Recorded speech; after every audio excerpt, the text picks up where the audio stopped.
wapambepo angari mufemberi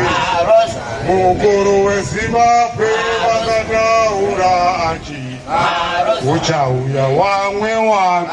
wanenge wasina mavi kupamba nyika yeZimbabwe yereka ere wapambepo nenguva isipi takaona wachiuya munyika yedu yeZimbabwe yezvizvarwa yakapfuma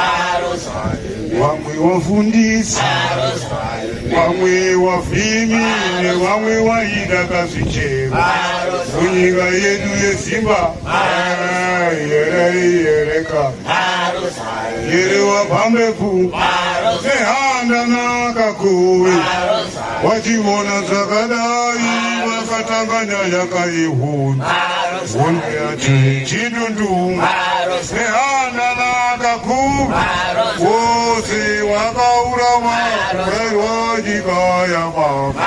izere uchine mukaka